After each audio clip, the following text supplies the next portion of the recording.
meditation classes, I think many years.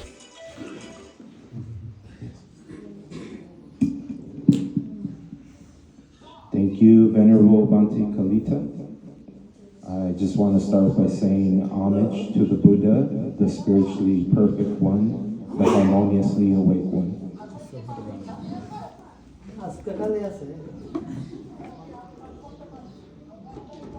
So, Bhante mentioned that I'm going to be talking about the Paticca Samuppada. Just a show of hands, does anyone have they heard of the Paticca Samuppada teaching? Raise your hand if you have. Okay. And I'm sure I have some non-English speakers that I'm sure you know about the Paticca Samuppada. So the Buddha came into this world to teach us a way to end suffering. And he did this by discovering ultimate truth about reality. And if we look at the Four Noble Truths, we see that there are causes and conditions. And if we look at how the scientific method is looked at now, they say that everything happens due to the presence of the necessary conditions. So, for example, if we want to get a flame, it won't work if we get two wet, sappy sticks and try to rub them together. Those conditions aren't the proper conditions for a flame to come about. But if we get some dry sticks and cause enough friction, that might cause some smoke and some fire to come out. So that's just an example of how, based on the presence of the necessary conditions, something will happen. If the conditions are not there, it will not happen. So the Buddha, he had to figure out what are the conditions right now. And when he talked about the Four Noble Truths, what are the conditions he looked at? He saw that we are organisms in an environment. What is an organism? An organism is, we can call it an animal that has different organ systems. And why would the Buddha start here to look at the conditions? Because this is what's happening. Bhante Kalita, Most Venerable Bhante Kalita, mentioned how we have the prefrontal cortex, and that's what makes us different from the animals. But we did evolve from animals, and we grew this outer part of the brain called the cerebral cortex. And the Buddha, he looked at this. This is where he started. He's a human being, and then he went beyond the human state into the supernormal state of Buddhahood. So he knew that life started when a certain molecule that was able to self-replicate, and by absorbing atoms from its surroundings to create more molecules. That was the DNA molecule and the RNA molecule. So these molecules were able to create new molecules, and they got together and they created what is called cells. There's neurons, like those are nervous system cells, but they created cells. And then these cells got together and they created cell tissue. And this cell tissue got together and they created what is called organs. And then these organs got together and created what is called systems, like the circulatory system, like the immunological system. There's many systems made up of different organs. And then these systems got together and created what is called an organism. So this is something the Buddha looked at when he was trying to figure out what are the causes and conditions for where we are right now. And he realized that the human being, when it was born out of the mother's womb, it comes out with 5 senses. The ability to see, to hear, to taste, to smell, to touch. These senses all get stimulated by the environment, different types of energy. The eye will see what we call electromagnetic waves. It's called light. The ear will hear vibrations, wave vibrations in the air. And we have what is called a cochlea. And that transmits that vibration into an electromagnetic signal for the nervous system. So the Buddha knew that through these senses, we get stimulated. But what did he look at? He saw that through each sense, there is a pleasant feeling, a painful feeling, and a neutral feeling. And by seeing this, he realized that whenever there's a pleasant feeling, there's an emotion that gets triggered. That emotion, when it's a pleasant feeling, it's the emotion of lust or greed. You want that pleasant feeling to continue. And then when there is a painful feeling, there's a feeling of hate. You hate that painful feeling and you want it to stop. And there's also a neutral feeling. Neutral feeling is just a feeling that's there. It's neither painful nor pleasant. It's just there. Well, the Buddha looked at these conditions of the human being. If the human being has these senses and they get stimulated, you have no choice to whether it gets stimulated or not. You have no choice whether the eye is going to get stimulated by the light. So it happens. And then Bhante, our most venerable Bhante Kalita, talked about the amygdala earlier.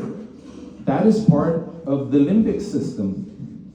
And that is where the emotions get triggered and the hormones get secreted into the blood system.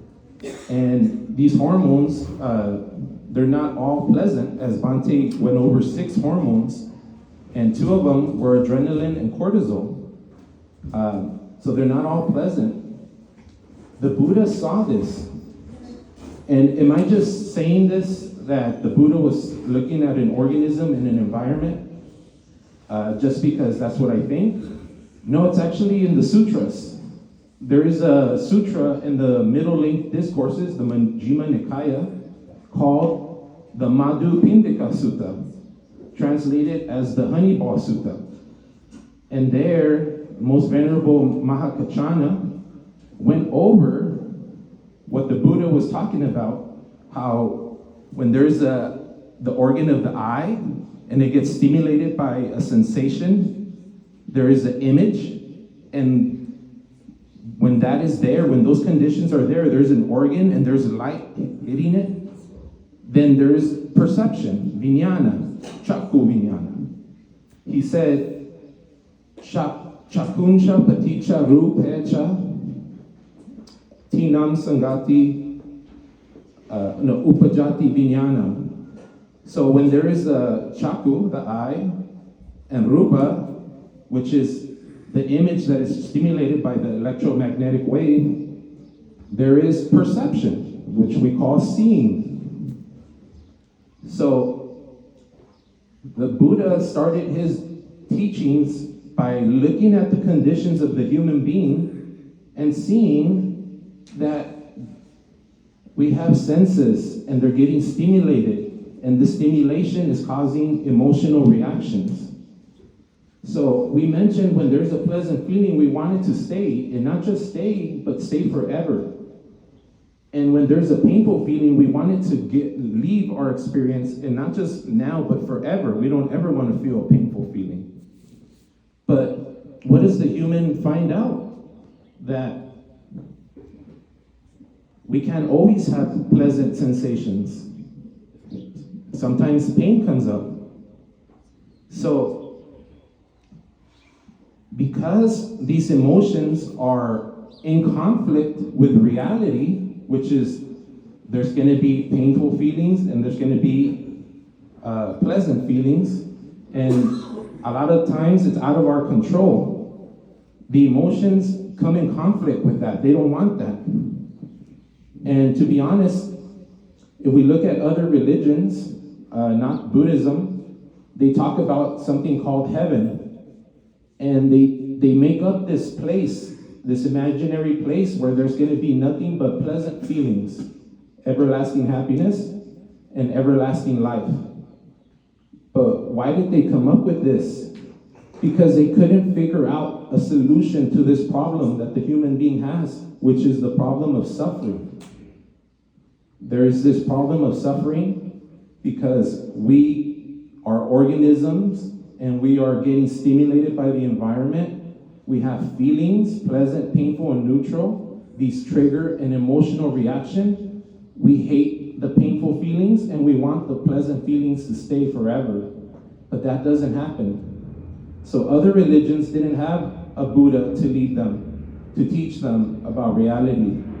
So they had to come up with a place where those problems get solved. And we don't know how. They push it off to cosmic father, we can say.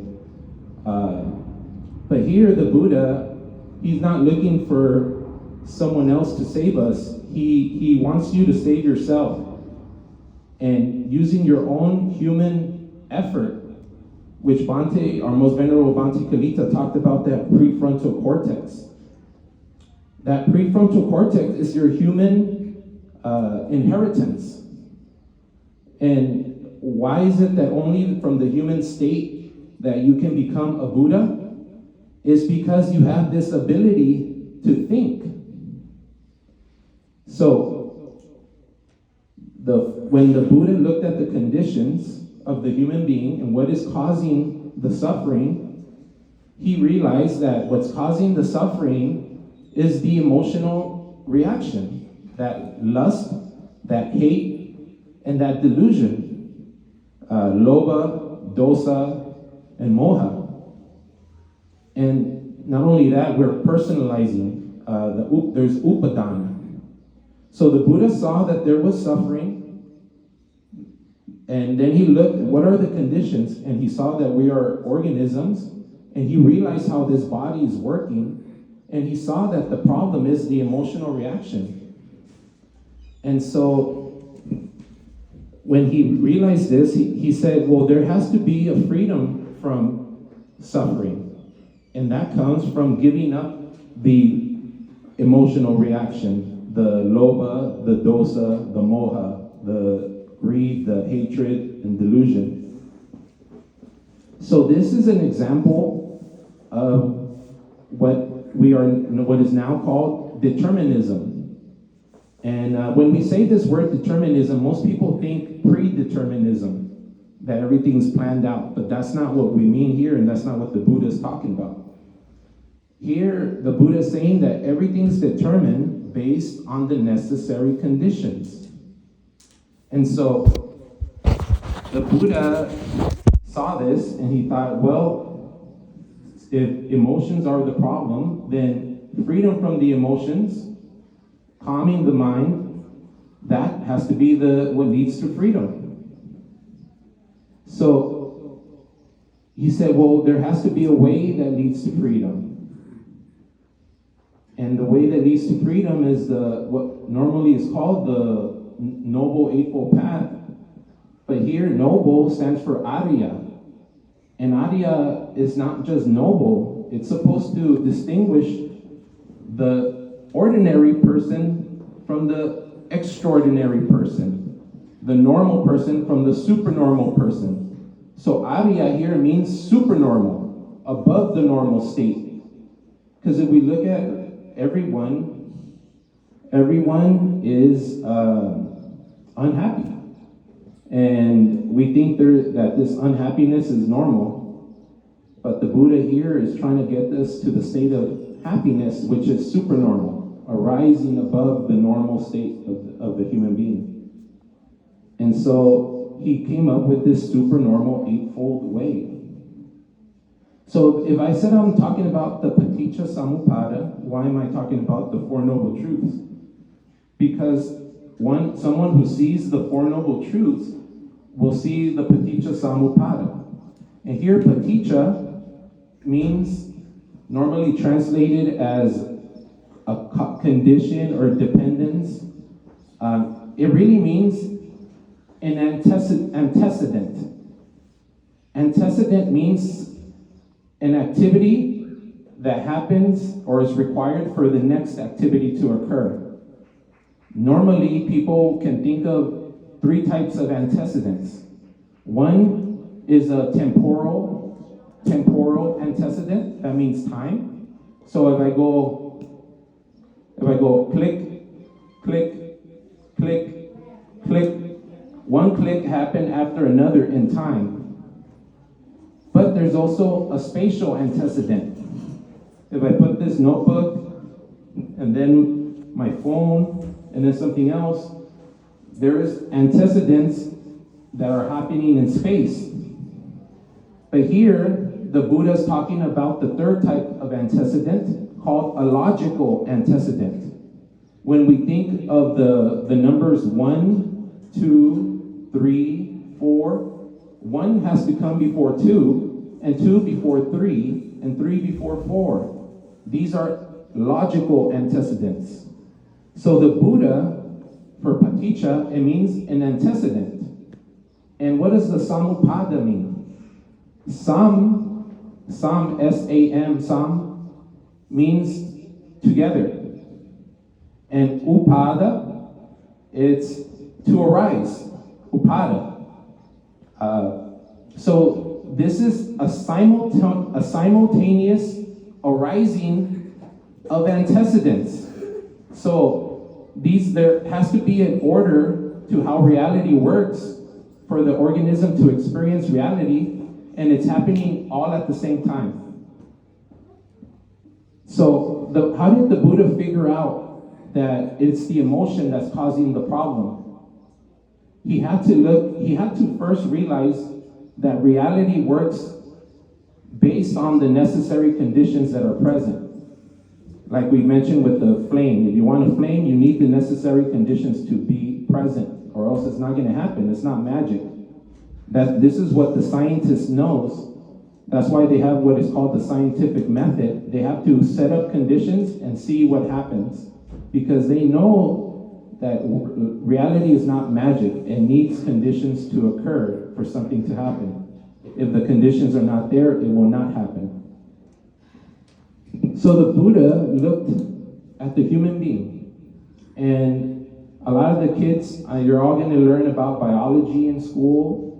You're going to learn about the cells and how a cell gets triggered by another cell sending chemicals over to it and causing an electric signal to be sent that causes the cell to send more chemicals over to the next cell that causes another electric signal to get sent. So the Buddha, he saw that the emotions are the problem because he realized how it is that the human organism works. So we mentioned, right now, you have your eyes open. What is it that you're seeing right now? You may say, I'm seeing some guy I've never seen before give a talk, but really what's happening is you're seeing colors. The color white, the color brown, or whatever color that is, color yellow in the lights. These are just colors. Before you create an object, my name is Juan, before you create the object called Juan, it's just colors. And imagine someone, if I brought a painter with a white canvas, and he starts putting colors. At first you're just seeing colors. Oh, what is he gonna do? But then you start to see, oh, those colors are forming a face. Not only a face, oh, they're at the beach. So at first it was colors, but then when you started distinguishing patterns, it became something else. Now it's a picture. And we realized that what is the picture made out of? It's made out of colors. And only because of a activity in the nervous system called perception, vijnana, which is normally translated as consciousness, but here, if we are disciplined and we use the modern theory of perception that is being taught at any psychology course, if we use the modern theory of perception, we realize that moment when it turns from colors on the canvas into a face on the canvas, that moment it turns into a face, that is perception. That means you use different sensations to turn it into color. So, has anyone here heard of what is called Panchakanda? Raise your hand if you've heard of Panchakanda. Yes? Yes. So normally in English they're translated as the 5 aggregates. But if we stay disciplined and use the modern theory of perception, we realize that the Buddha's not just naming different things, 5 different things.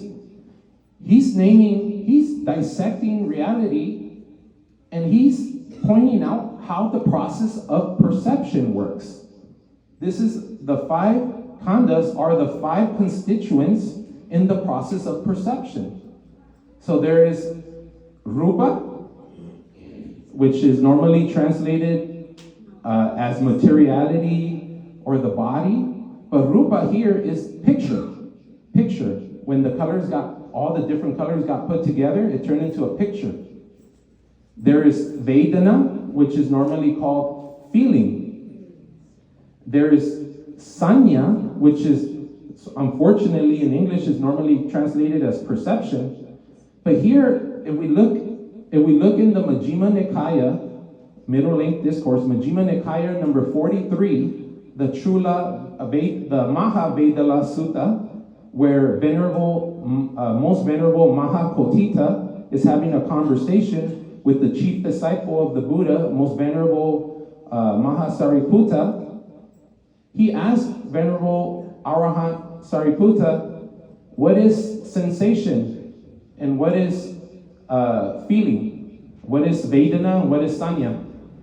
And Venerable Sariputta said, feeling is the feeling that is pleasant, painful, and neutral. That is feeling. And then when he answered for Sanya, he said, Sanya is the color blue, the color yellow, the color white. He started naming colors. So here, sensation, Sanya, is not perception, because perception, you're already using different colors. Sanya is sensation. It's just the colors. So, in the Panchakanda, the 5 constituents of the process of perception, there's the image, there's feeling, there's sensation, and then what is sankhara? Sankhara normally is translated as volition or formation. Here, it's construction. Sankhara means to create. I do not know the Sinhalese language, but I'm sure you guys use sankhara, and it means something similar to construct. Venerable Bhante Kolita? Sanskarane in Sinhalese word. And how do they use it in the Sinhalese language? What do they mean by that? To create something. To create. Thank you very much, Bhante. So sankhara here is you're creating, you're constructing. Go ahead. You're constructing. What is it that you're using to construct? If we have to build a house, you're using bricks. So what is the bricks that the mind, the nervous system, is using to construct? It's using the bricks of Vedana and Sanya, sensation and feeling. It's using these 2 things to construct. And then what is it constructing? It's constructing the image. It's seeing the sensations, the colors, different colors, putting the colors together to construct the image. And when there is a construction of an image, that automatically causes you to perceive what is being constructed. So perception happens when the nervous system uses the different sensations from the sense organ to construct an image. So their 5 constituents were the image, the feeling, the sensation, the nervous system constructing, mental construction, and the perception of what was constructed. So if we look at the deepest teachings of the Buddha, the deepest teachings of the Buddha is the Paticca Samuppada. Why? Because any other way that we look at reality, it's not going to lead to the end of suffering. It's not going to lead to the destruction of the asavas, the influences. Any other way that we look at reality, if we don't look at reality, looking at it in this Paticca Samuppada process, we will not be free from suffering. We will be on this tour of samsara forever. So this Paticca Samuppada process starts with this process of perception, because that's how reality occurs. Right now, we all experience this reality where we're all sitting down in this room, but that is because of the process of perception. If you didn't have eyes, if you didn't have ears, if you didn't have a nose, a tongue, a body that can feel, you wouldn't even be able to create the idea that there is a room, a temple here where we're all sitting down listening to someone we've never seen before. So the Buddha was dissecting this. He was the first neuroscientist. Venerable Bhante Kalita mentioned how the neuroscientists are now confirming what the Buddha said 2,600 years ago. That's because the Buddha was the first neuroscientist. Only in the 1980s and 70s did we start creating what is called brain imaging machinery. Machines that can take pictures of the brain through electricity, like a EEG machine, or through measuring the blood and the iron in the blood in fMRI, magnetic resonance imaging. These are just very high machinery that can take pictures of the brain, and only after that did they start to figure these things out. But what did the Buddha use? He didn't have a fMRI machine. He didn't have a CAT scan to go into and figure out where the suffering is coming from. He was able to calm his mind to the deepest level to figure this out. So far, we saw that the Buddha was trying to figure out, he understood reality works due to the presence of the necessary conditions. That's the first thing you have to understand. You can't go forward without understanding that. If you don't understand that, you think life is magic. You have no idea how the life works then. But if you just understand that everything happens due to the necessary conditions being present, now we can go. Now we can take off. Because now you see how reality is being created now. So he saw this, and so because he knew this principle of reality, he then kept going. He kept using his human intelligence to keep analyzing and keep going. So he saw that there was a problem, which is the emotions are causing suffering. And he saw that freedom from the suffering comes from bringing an end to the emotions, that emotional reaction. And some people will say, why would you want to bring an end to emotional reactions? What about the good ones? But the thing is, an emotion is a disturbance of the mind, a shaking of the mind.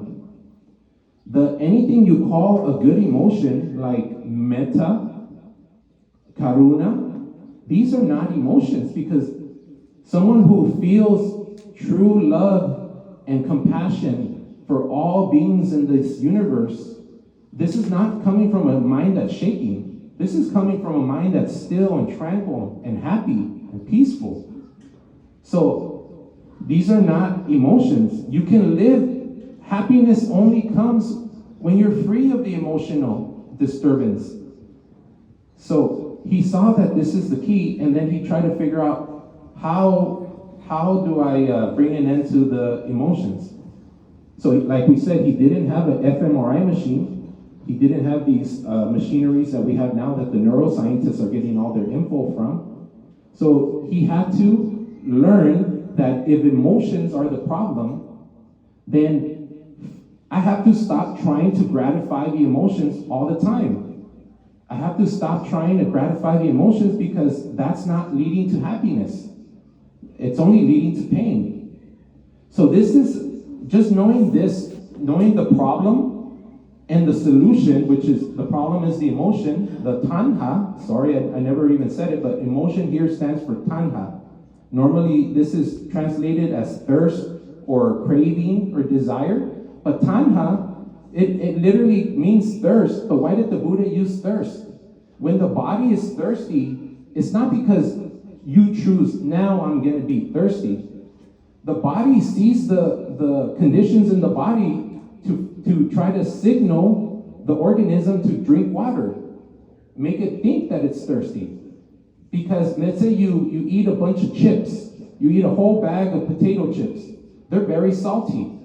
The body's going to realize how salty that is, and it's going to trigger automatically, due to those conditions present, to make you think that you're thirsty because it needs water to flush out a lot of that sodium. Or if you're working really hard, running for like a marathon, you get hot, the body is going to realize those conditions, is going to make you think you're thirsty so that you drink water and you don't die.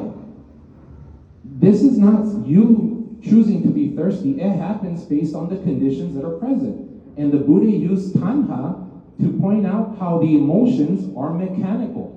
You're not doing this. You're not angry. You're not lustful. There is no you. This is happening based on the necessary conditions, which we're going to get to, which is the Paticca Samuppada. But how did the Buddha even get there?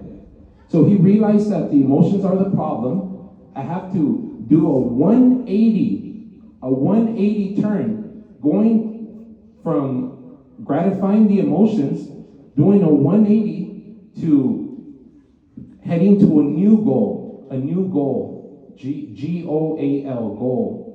The new goal is tranquility. Why? When in the first sermon of the Buddha, the Dhamma Chakkapavatana Sutta, normally translating turning the wheel of Dhamma, here it means a revolution, turning around. And Dhamma here stands for experience. Dhamma means experience. So a revolution of experience, because he saw that the normal human being who's suffering, they either gratify and express their emotions or they suppress the emotions. Well, if you're gratifying the emotions, let's use an everyday example that our most venerable Bhante Punjaji would use. If you're at work and your boss yells at you and says you're doing a bad job and you're dumb, you get angry.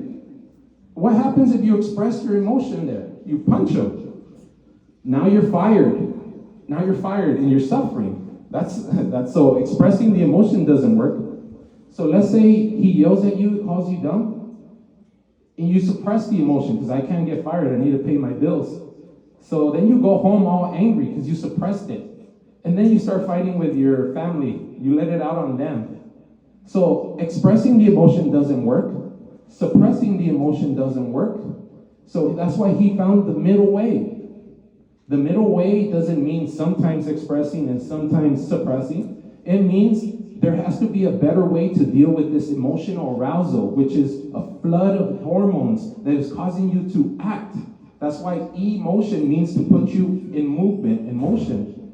So he thought, well, what's the best way? What's the most harmonious way to metabolize these hormones in a harmonious way? He thought relaxation. By relaxing and cultivating tranquility, you can metabolize those emotions, those hormones, and then you get the good hormones, the ones that Bhante mentioned, the good ones.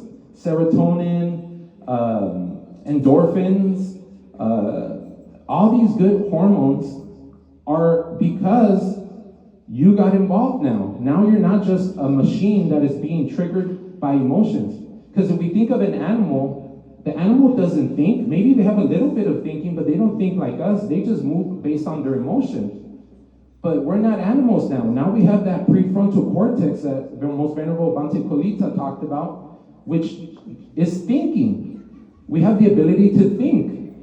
And now, since we can think, we don't need the emotions to help us survive. Now we can use our thinking process.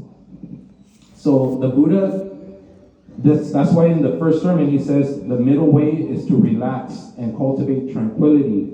That's how we're going to deal with this emotional arousal. That's why all the benefits that Venerable Bhante Kalita mentioned about meditation, meditation is cultivating relaxation and tranquility, calming the mind, relaxing the body. So what we've got to up to this point, this is the samadhi. This is the harmonious perspective, understanding the problem and the solution, and understanding the new goal. The new goal is tranquility. It's no longer gratifying the emotions. Now we're at the samadhi point. Then, what's the samasankappa? The second step in the supernormal eightfold way is normally translated as right intention. Here, it's the harmonious orientation. Now we are orientated in the right way. Like right now, if we were out at home and we need to get to the temple, to this Sarathchandra temple, we have to put our GPS to orientate us in the right way, to go the right way. Here we're going towards freedom from emotion, which is nibbana, which does not, the way to nibbana is not by gratifying your emotion, it's by doing a 180 and having a new goal, which is peace and tranquility. That's why the harmonious orientation, sama sankappa, is letting go, nekama. It's non-hatred and non-violence. Abhyapada and ahimsa. Ahimsa. Yes. So that's the new orientation. So now we have the understanding that what's happening, we know everything is based on the necessary conditions. We know that the emotions are getting triggered because we're organisms and we have sense organs and we have the biology where emotions get triggered when there's pleasant or painful feelings. We know this, and now we're aware. We're aware and we're choosing where we're going now. We're not just we're not slaves to the emotions anymore. We're not robots. We're awake. We're at least enlightened. Maybe not fully awakened, but we're enlightened now. We know the problem. We know the solution. So what happens once you start getting orientated to the right way? The next step of the Eightfold Path, the Supernormal Eightfold Way, is Samavacha. Now, when we are trying to cultivate tranquility and peace and relaxation, instead of going after stimulating the senses and getting more pleasure, now we're going after peace. That starts to affect the way we talk to people. Now the way we talk to people becomes more harmonious.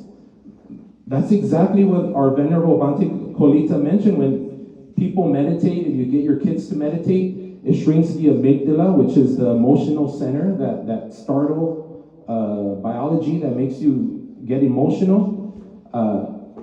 You become more harmonious with your family. But that's because now you're not gratifying the emotions, now you're going after tranquility, which is what we cultivate in meditation. And that changes the way you talk to people. Not only does it change the way you talk to people, it changes the way you behave around others. The Buddha knew that human beings are social animals. We don't live by ourselves. I mean, maybe some of us sometimes, but we're usually with family, with friends, with people, or with the Bhantes. We're social animals. And what's the only way to be happy if we're social animals is to be harmonious with others. We can't be happy if we're fighting with others. So the Buddha knew this, and by getting you reorientated towards tranquility, he got you to be able to be more harmonious in your speech and more harmonious in your behavior, actions, sama kamanta, which is the harmonious action. And then when your speech is now transformed, your behavior is now transformed, your whole lifestyle changes. Now your whole lifestyle becomes harmonious. Sama ajiva.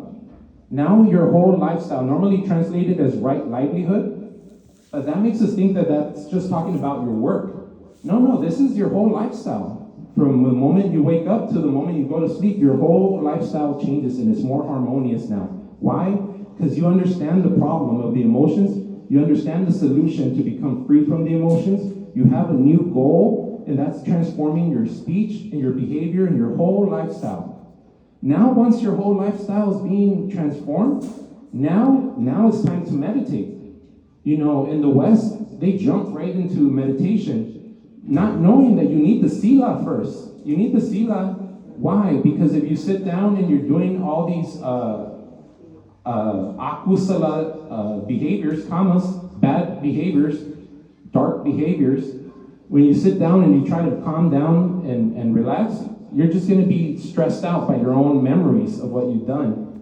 So, but once you transform the way you see reality, now you're headed to the right direction. Now you're trying to cultivate tranquility. Now it's transform your speech, transform your behavior, transform your whole lifestyle. Now we can sit down and meditate.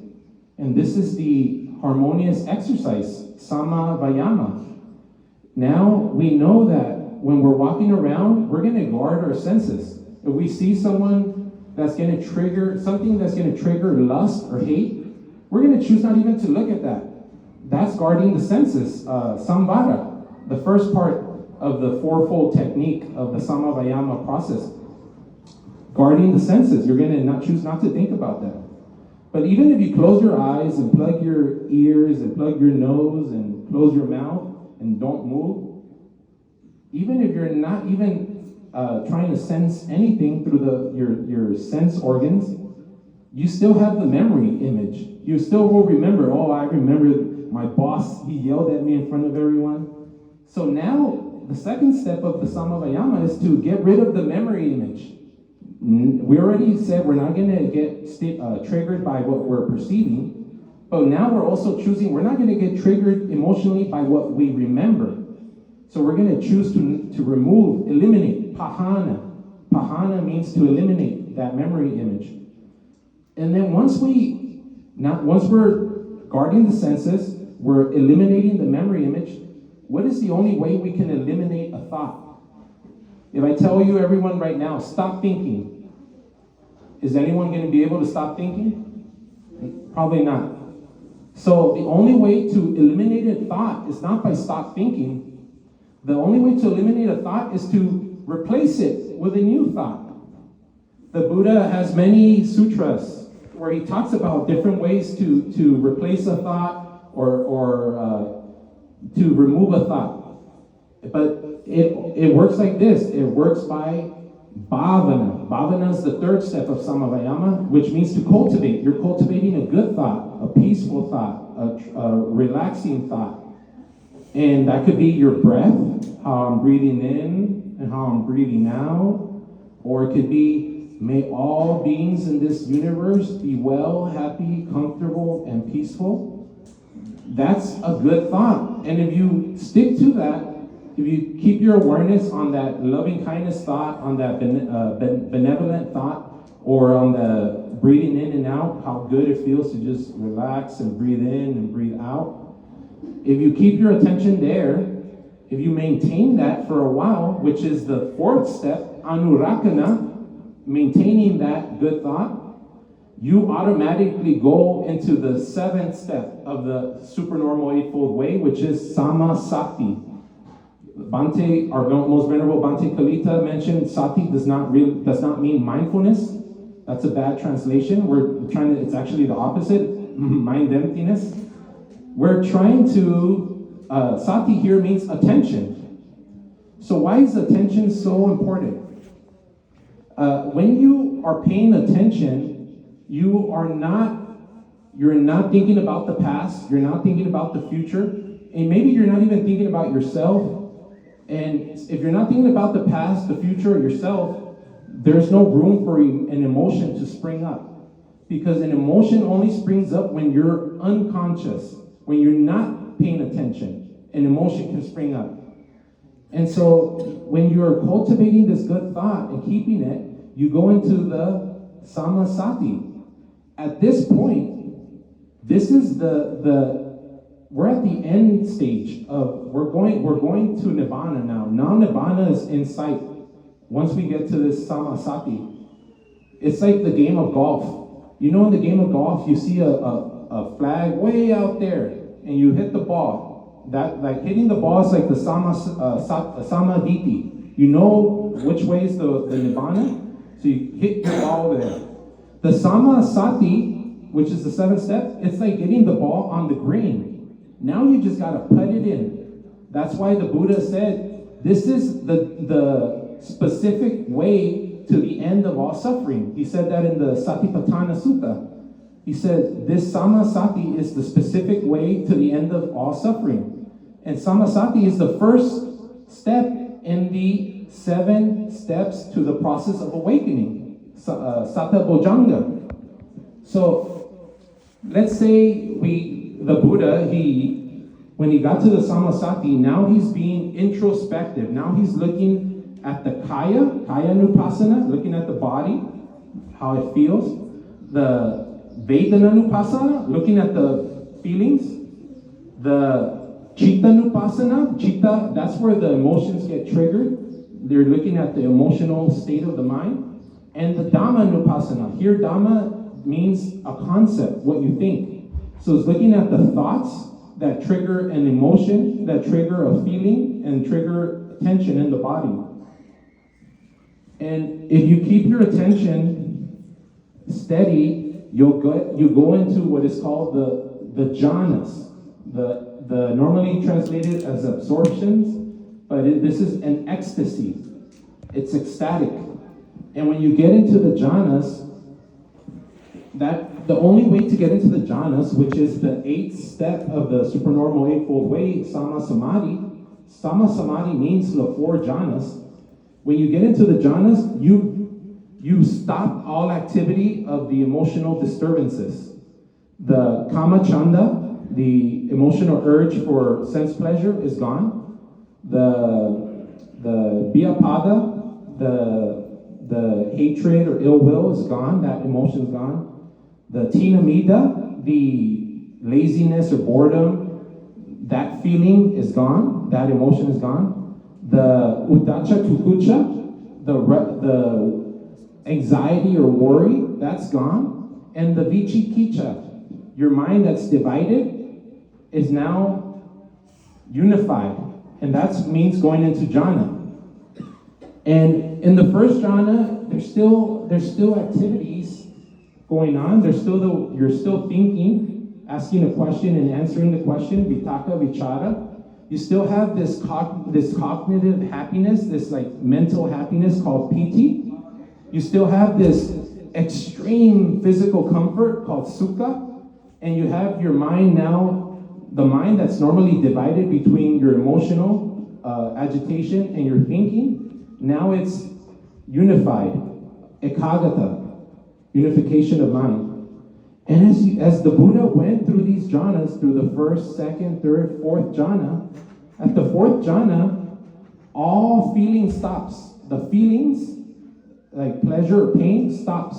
If we read the sutras, it says, there's no more happiness or sorrow, there's no more pleasure or pain, there's only upekkha. Normally, upekkha is translated as equanimity, which is not a bad translation, but it's not getting to the point. But the reason they call it equanimity is because you're no longer moved by pleasure or pain. And once he got there, he turned off all the emotional activity. All the emotional activity is gone. If there's no feeling, there's no emotion that can spring up. And if someone knows the Paticca Samuppada, they understand why. So then he started shutting down the cognitive part of the brain. Has anyone heard of the ayatanas? The realm of infinite space, the realm of infinite perception, the realm of infinite nothingness, the realm of neither sensation or no sensation, he's like turning off the lights in the brain. And he went through the ayatanas, and when he took that, there was one more step to take. That fourth ayatana, the neither sensation or no sensation, if he goes one more step, then all activity in the brain stops. And he did that. He went to the Sanya Vedaita Nirodha. Sanya, sensation, Vedaita, feeling, Nirodha, completely end. He stopped all sensation and feeling. So that means his all brain activity stopped. And because this brain activity stopped, it's like if you were a dead person. If you check the brain activity of a dead person and of someone in this deep meditation called the end of sensation and feeling, it's the same, no activity, except whoever's alive still has the body heat and they still have their metabolism working. So when he turned this off, he then rebooted the brain. He restarted the brain, that brain activity. And when he restarted the brain activity, he was finally able to see the Paticca Samuppada because he didn't have an fMRI machine. The only machinery he had is the machinery of the organism, the nervous system and the organism. And when he turned it back on, he realized when there's no sensation, no feeling, you're completely unconscious, insentient. That's avijja. Avijja means there's no sensation, no feeling. And when he restarted the brain, he saw the first thing the nervous system starts doing is starts using sensations and feelings to construct. That construction is sankara. And in Pali it says avijja pacha sankara. That means when there's the antecedent of unconsciousness, the next thing that happens is the brain starts constructing, using sensations and feelings. And when the brain starts constructing, sankara, avijja pacha sankara, when the brain starts constructing, it constructs an image using the sensations. Like we thought the painter created an image using colors. Your brain is doing that. The painter didn't do that. Your own mind did that. Your own activity of the mind did that. And when the image is created, there is a perception. As soon as sankara, the construction happens, you perceive what is being constructed. That's why it says avijja pacha sankara and then sankara pacha vijnana. Vijnana is perception. And then what is it that you're perceiving? You're perceiving the image that was constructed. And not only are you perceiving it, you're giving it a name. If the painter put a circle and then two dots and then a line, you don't see color anymore, you see a face. That is, so, vijnana, pacha, nama, rupa. When the nervous system constructs, it creates an image which you perceive that image, rupa, image, and you give it a name, nama. You name that image. That's a face. That's no longer just colors, that's a face. And then nama, rupa, pacha, salayatana. Salayatana, sala is for six, and ayatana is the senses. So now, if we look at that 2D image, even if it looks like the most colorful, beautiful image, 4K display, it's still just a picture. So why is the picture on the canvas different than this book? Why is this book called an object and the picture of a book is just a picture?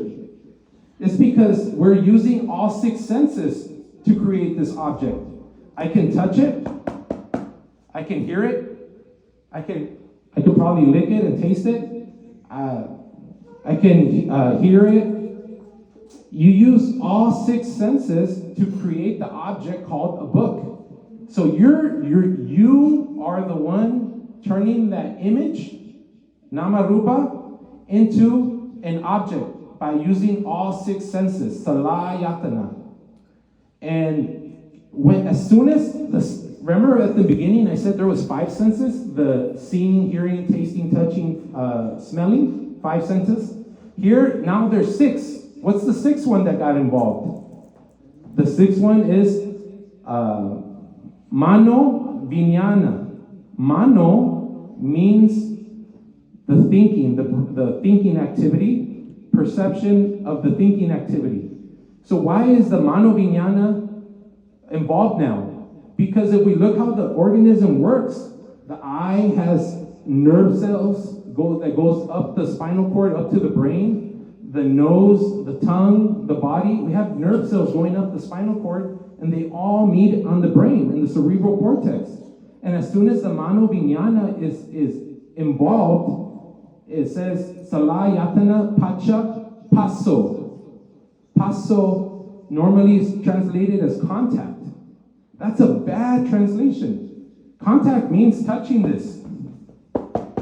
But passo here, the Buddha was a neuroscientist. Here, passo means cognition. Cognition means to cognize, to interpret using your thinking. So, as soon as I think of that as a book, using all my 6 senses, that is called a cognition. I did not even have to touch that book to think of it as a book. And because of this, contact is the wrong name, the wrong translation. Passa is cognition. You're using your thinking ability to make sense of all 6 perceptions you're getting from all of your organs. And what happens here, at this point, all that I've described is just an activity happening. This is what the Buddha was seeing when he came back out of the Sanya Vedaita Nirodha. He started seeing, oh my God, the brain is activating, the brain is constructing, the brain is perceiving, the brain is naming an image, and it's using all 6 senses to get to the cerebral cortex, where it's now using all 6 senses to create a story of interpretation. At this point is where we start to dissect, to stop thinking of reality as an experience, and we start thinking of reality as an existence. Why? Because now the book exists, and now I exist. But how is it that I exist? Well, passa pacha vedana. So based on how you interpret the situation, based on how you cognize and interpret the situation, a feeling comes up. If someone comes up here and yells at you, you might get angry because you're interpreting him yelling at you. But if they come up and they say something and you interpret it as a joke, you laugh. Maybe it's your friend saying something quote unquote mean, but it's just how your friend jokes with you. So based on how you interpret it, the feeling is going to come up. So the feeling, where is the feeling derived from? What is the antecedent required for a feeling to come into being? It's how you think about it, how the passa, how you cognize it. So Vedana Pacha, so it's Passa Pacha Vedana. Vedana Pacha Tanha. Tanha is the emotion. So based on how you interpret it, a feeling of pleasure, pain, or a neutral feeling come up, and based on that feeling, an emotion comes up. If it's a pleasant feeling, you say, I want that. I want that pleasant feeling to continue. And if it's a painful feeling, you say, I hate that. So right there's not an I that's doing that. It's just a feeling of an emotion of hatred or an emotion of greed or lust. But then it says, Tanha Pacha Upadana. Upadana is normally translated as clinging.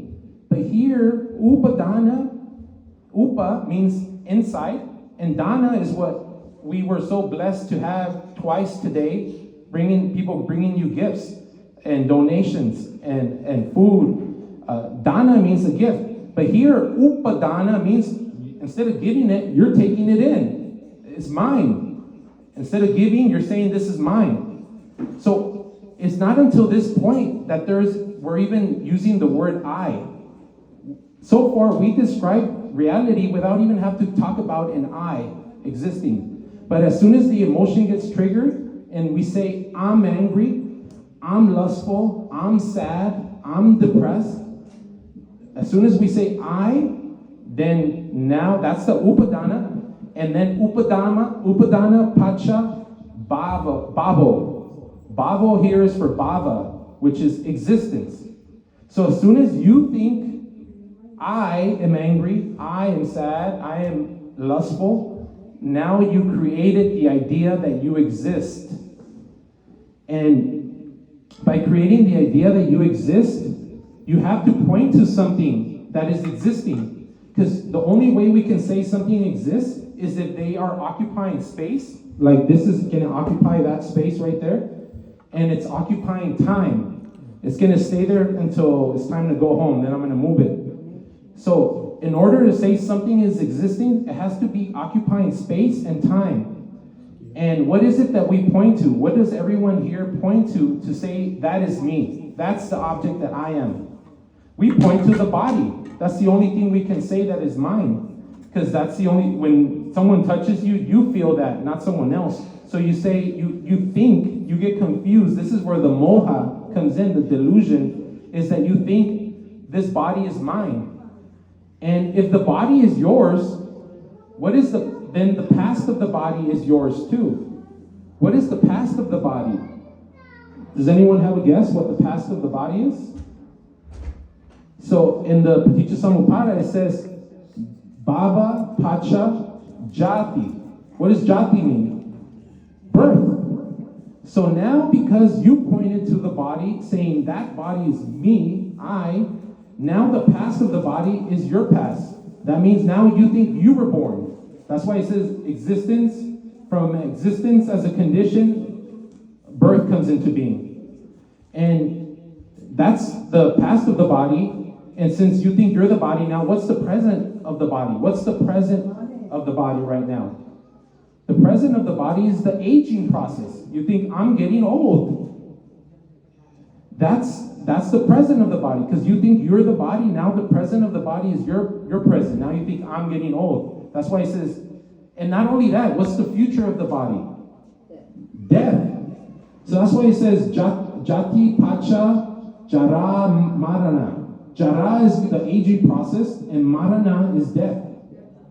So this is all based on a delusion. This delusion only came about because the emotion got triggered, and then you personalize the emotion, and then you think you exist, and now you think that you have a past, you have a present, and you have a future. And your future is death. And because you think this, that's why we suffer. That's why the Buddha says, because of this, there is soka, parideva, dukkha, domanassa, upayasa. Soka, normally translated as grief, that we could say grief or sadness. Parideva is normally translated as lamentation. You hate that this is happening. Dukkha, that's the pain, that's the suffering. Domanassa, that's the mental suffering, that's the depression, that's the despair.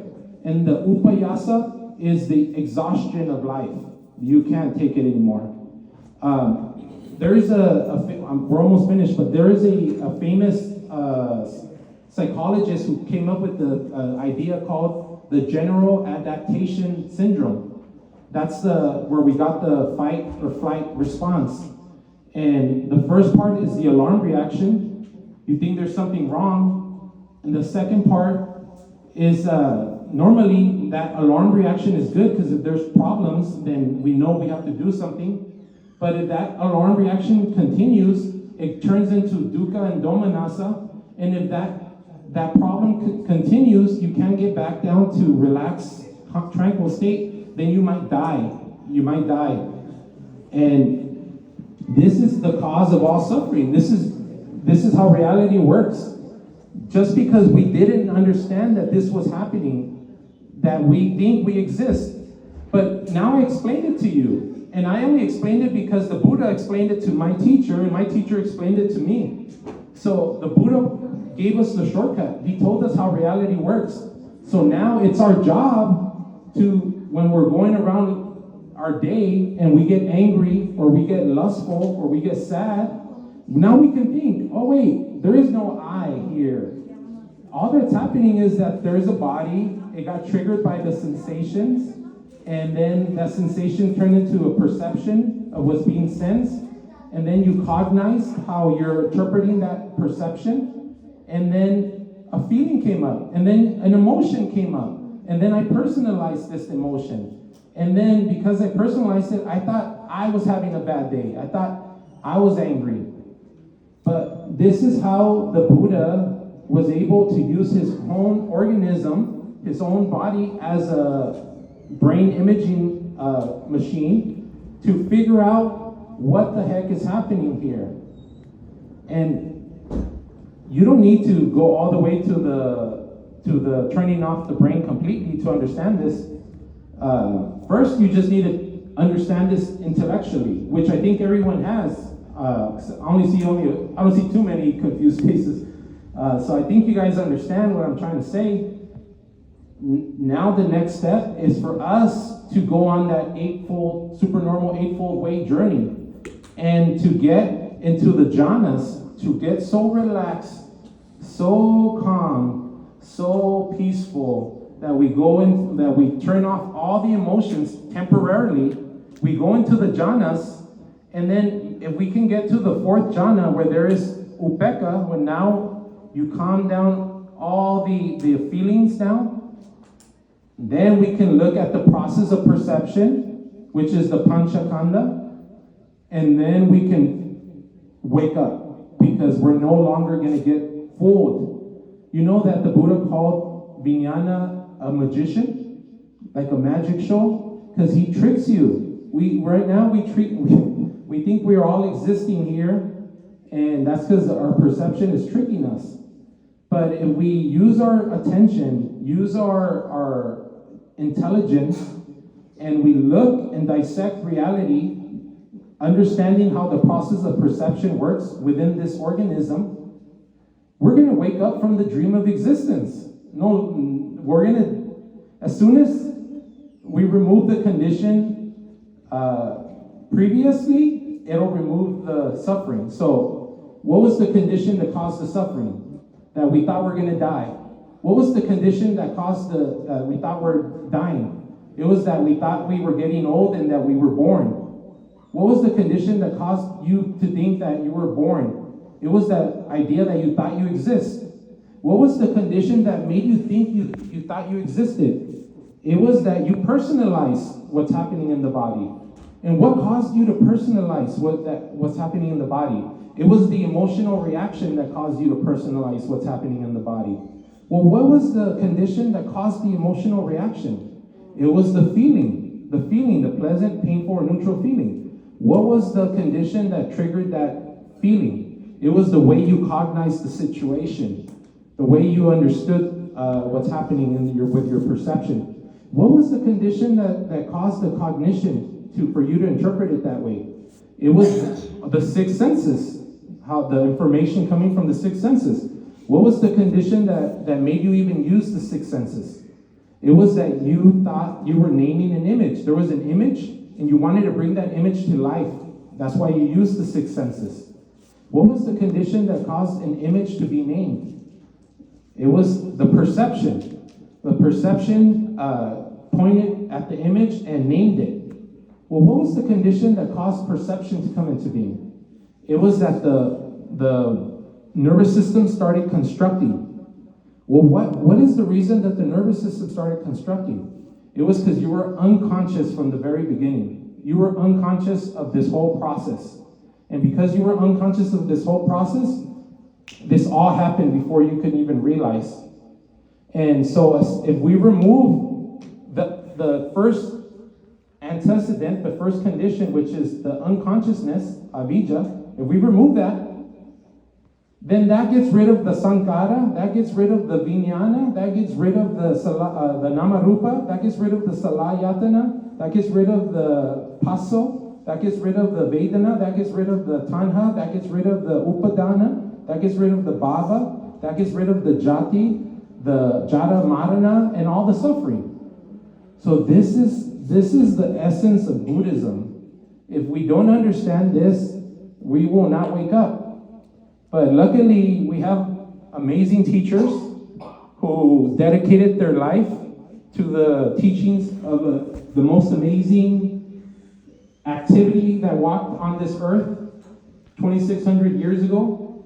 We are blessed. You know, how many of us know that it's super rare for a Buddha to even be, to come into the world, for a Tathagata to arise in the world? How rare is that? Yeah, you want to say something? What was that? It's very rare. Very rare. Yeah, you're right. It's extremely rare. So rare. It's like we won the jackpot.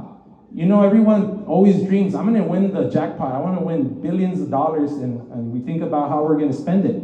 We've got that winning ticket. That winning ticket is the Dhamma. The Dhamma has been preached. And because we have this winning ticket, now we just got to go collect it. To go collect it is to go and attain that state of Nibbana, that freedom from all suffering. And the Buddha explained everything. There's no detail that he did not explain. In the Parinibbana Sutta, he says, what else do you want from me? I've taught you with an open hand. There's nothing I've held back from you. So the Dhamma is there. We just have to understand it. And if you want to understand the Dhamma better, do what Bhante Punaji told me and all his students to do. Bhante Punaji said, if you want to learn the Dhamma better, understand what the Buddha is talking about, go learn how biology works, go learn how the neuroscience works, go learn all the sciences, all the philosophies. Learn this, because all they're doing is pointing out what the Buddha already pointed out. We haven't translated it properly, therefore we haven't gotten the full message yet. But I hope this was helpful for anyone to see a little bit better. Excellent job. Thank you. Is there any questions? Yes, go ahead. You said that everything started with Avijja? yeah. But in what point the mind starts to think? To think, the think would be the passo. Well, we have to, it's a little tricky. And this actually gets to a really good part of the sutra that I mentioned, the Mahavedala Sutta. They asked them, Venerable Mahapotita asked Venerable Mahasariputta, hey, Vijnana and Panya. Vijnana, perception, and Panya, comprehension or understanding, full understanding. He says, are these two things different? Are these experiences different? Are they connected or disconnected? And he said, it's connected. You can't have thinking without the perception. They're connected. But then they said, well, you said they're connected, but how should we regard the perception and the thinking? What's our relationship to it? What should we do about it? And he said, perception is to be understood, and the wisdom is to be developed. So we develop our thinking to understand the perception. That's the key. And that's the key to freedom. That's why the Buddha said, when he went over, he said, birth is suffering, aging is suffering, death is suffering, not getting what you want is suffering, getting what you don't want is suffering, losing what you had is suffering. And then he goes, in short, personalizing this whole process of perception is suffering. So he put it right in the first sermon. We have to understand this process of perception. And we use that by using our thinking. It's like intelligence looking at intelligence. And that's what upekkha really means. Upekkha really means, instead of you looking at the object of perception with your intelligence, you're going to look at the process of perception. So if something happens, instead of looking at that light, I'm going to look at how the brain is looking at that light. How is it that the brain is constructing that light and that object? And if we do that, we're able to walk around doing this, which would probably be crazy. It sounds crazy. Well, the Buddha said that the normal person is crazy, but so maybe we have to be we have to be a little, yeah. So if we're able to deconstruct our experience, then that's how we destroy all of that's how we destroy tanha. Tanha kaya. Kaya means destroy. Tanha is the emotion. We destroy the tanha by deconstructing experience by understanding this Paticca Samuppada process. I was in a meditation in our temple. Some guy said, you cannot control your thoughts. And I said, there is a point where we can control our thoughts, right? The thing is, we control our thoughts and we will get rid of the thoughts. You said we can replace the bad thought with a good thought. Yes. But there is a point when we have to get rid of those thoughts, right? So there's a point where the brain stops thinking on its own. But in order to even get to that point, you have to choose your thoughts. So there's a sutra called the Mahachatarika Sutta, the Great 40. And in that sutra, he says, there's this eightfold path. And out of this eightfold path, there's 3 steps on this path that are the most important. He says, the first one is samaditi. Because with samaditi, you know what is right and what is wrong, what is good or what is bad. As our most venerable Bhante Kalita mentioned earlier. Samaditi means you know what is good, you know what is bad. The second most important is the samavayama, because you have to put it into action. You have to do the work of removing the bad and cultivating the good. And then he said the third most important step is the sati, so that you can pay attention to you actually doing this. So if we keep these 3 steps in our mind, that's how we get to the Arya Samadhi, that's the supernormal Samadhi. If we are able to cultivate the harmonious perspective, what is good and what is bad. Second, the harmonious exercise, removing the bad and cultivating the good. And then third, the harmonious attention, actually paying attention that make sure we do it. That's the key. That would be controlling our thoughts. That's what the Buddha said. All these answers are in the sutras, my friends. The sutras, the Majjhima Nikaya, the Digha Nikaya, the Samyutta Nikaya, the Anguttara Nikaya, and the Khuddaka Nikaya.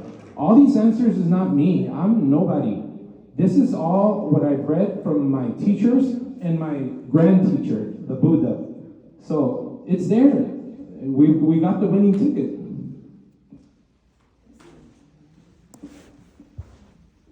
Any other questions? I think we're good, Bhante.